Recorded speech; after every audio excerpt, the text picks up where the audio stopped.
Basta-basta po mga kabantay, palang araw po sa ating lahat at panibagong araw po tayo, panibagong vlog na naman po tayo mga kabantay at tayo po ay papatubig, ayan mga kabantay. Ayan.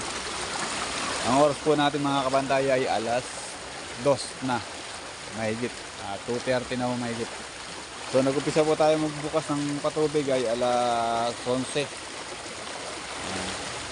So 11, 12, 1, 2, halos 4 na oras na po tayong nagpapatubig. Yan. Bago ko po tuloy ang ating kwentuhan ay baka pwede naman po ako makain sa inyo ng like at paki-subscribe na rin po ako sa mga hindi po nakasubscribe sa akin at paki-click na rin po ang bell button para updated kayo sa lahat ng ating video mga gagawin mga kabantay. So tara, papakita ko po sa inyo mga kabantay yung ating isda na sumasabang doon sa kabila. Tara, let's go.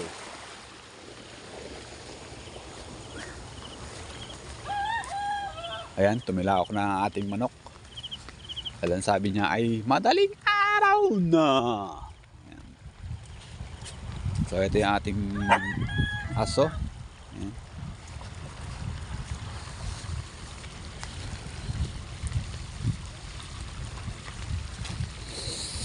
Ayan, ito po bukas na po yan. At doon po yan. Ayan. Medyo malabo yung ating lente kaya lalapit tayo doon.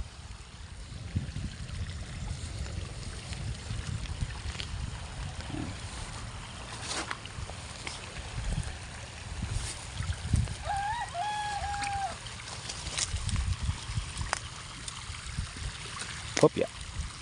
Hopya. Hopya. Hopya. May popcorn at may kasamang Vicks. Hopya.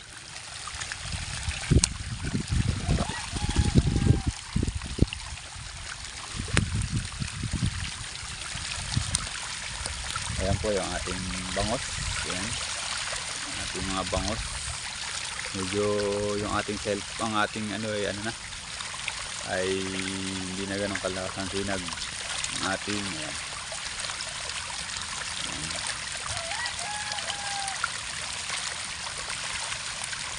So ayan, napakita ko lang po sa inyo yung ating mga alaga na sumasabang. Ayan. Sa ganito pong oras ay sumasabang po sila dahil talaga pong sa ganitong panahon basta bear po ay ang ating isda ay palasabang o lagi na silang nasarap ng bagong tubig, no mga kabantay. At basta pong gatumber ay ang patubig po natin ay alas 2 na inaabot o alas 4 na inaabot. Puro pamadaling araw na po. Mag-umpisa po tayo kung minsan sa pag maaga po ang tubig, minsan mag-umpisa po tayo ng alas 9. Magkasarap po tayo doon mga alas 12 or alas 2 na madaling araw. So ngayon po tayo po nagbukas ng alas 11 ay matatapos po tayo nito siguro mga alas 4 na ng mga kabantay.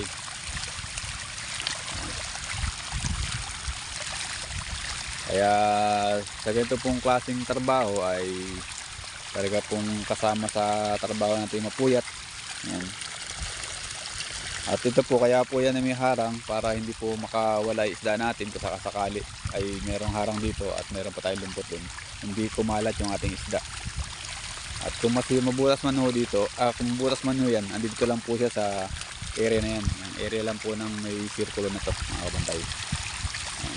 Ito pong klase ang ating patubig mga kabantay, no? In-update ko lang po kayo sa ating trabaho dito sa Plesdaan bilang isang bantay mga kabantay. Yan.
kabantay, ganyan po klase ng pagbubulis namin.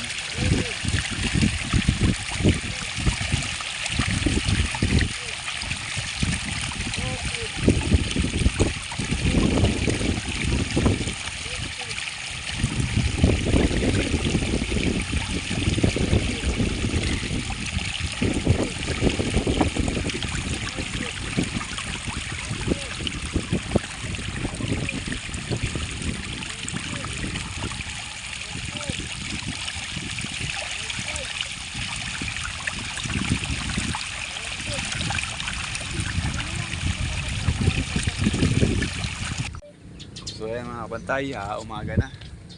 Tayo po ay nagpatubig sa gabi nga. Tapos po tayo ng alas 4 na ng madaling araw. At papakita ko lang po sa inyo yung ating pinagpatubigan na bangos o pinatubigan. At meron pa rin po siyang nasa harap na bangos at hindi pa rin siya umaalis. So ito nga pa lang pinasabang natin na to o pinapatubigan natin na ito mga kabantay ay ang bilang po nito sa kabuuan na ay 152,000 na. Ang 152,000 na ang bilang niya. Po, nakakumpleto po tayo ng bilang ng isda.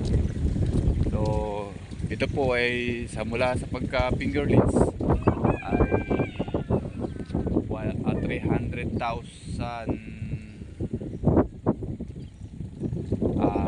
372,000 yata o 78,000 ang pagkakatanda ko dito sa lahat-lahat ng bilang nito.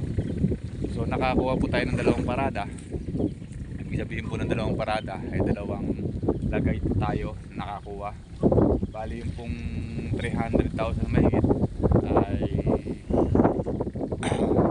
nakakuha po tayo ng tig 160 po yung nasa kaluwangan natin. Ay po natin galing dito. Tapos ito po ay 150 152 galing po dito. Ayan, may tuyo po na yan mga bantay. So lahat po kabuuan po ay 310,000 ang kabuuan po ng nakuha nating bilang o sa lahat ng isda na ating hinulog mula sa pagka-fingerlings na po mga bantay. Yung fingerlings po ay ganito lang po malaking fingerlings. So ito po ay tumagal na mula po sa fingerlings ay nasa 5 months na po siya. 5 months na po. Tapos ngayon po lilipat po natin dito ay tatagal po siya ngayon dito ng 3 months. So sa 5 months lagyan po natin ng 3 months pa ay magiging 6, 7, 8 months. Tapos lilipat po natin sa mas malaking kaluwangan at mas malaking area na nilalagay natin ay tatagal din po siya doon ng 3 months. Halos magiging 1 taon po ang kanyang edad. Ito lang po ito. Pero yung pong nasa kaluwangan na ay nasa 9 months lang po siya uulihin. Yan. So kaya yun lang po. Pinaliwanag ko lang po sa inyo. At ito nga palang isda na to. Pag sa kaluwangan ay doon na po sasagad sana ng pakain. Bibigyan po ng 2 beses isang araw ang pakain. Feeds, tinapay. Yan. Kaya lang po noodles, feeds. Yan. Yan po ang pangkaraniwang pakain po namin sa aming mga bangus o isda, no? Yan. At pag lumaki na po siya doon sa mas malaking kaluwangan o mas malaking area ay doon na po siya uhulihin. Yan mga kabantay, yun. Iniwanan ko lang po din. Nawa po ay meron po kayong natutunan o meron po ako na ibahagi kahit pa paano na kaalaman dito sa pag-isdaan o pagiging bantay. Yan po mga bantay, no? Ako po ay hiling ko ay paki-like and share na po ang aking mga video at paki-click na rin po ang bell button para update lahat ng ating mga video gagawin. So hanggang dito lang po ang aking vlog. Maraming salamat po sa lahat ng mga sumusuporta at sa pamilya ko, sa mga kaibigan ko na walang sawang nanonood sa aking vlog. Yan, at sa mga ka-team ko. Ayan, thank you very much sa inyo lahat at nawa po ay maging masaya ang ating Pasko. Ayan. Bye bye mga tube-tube. Napalain tayo ng ating Panginoon.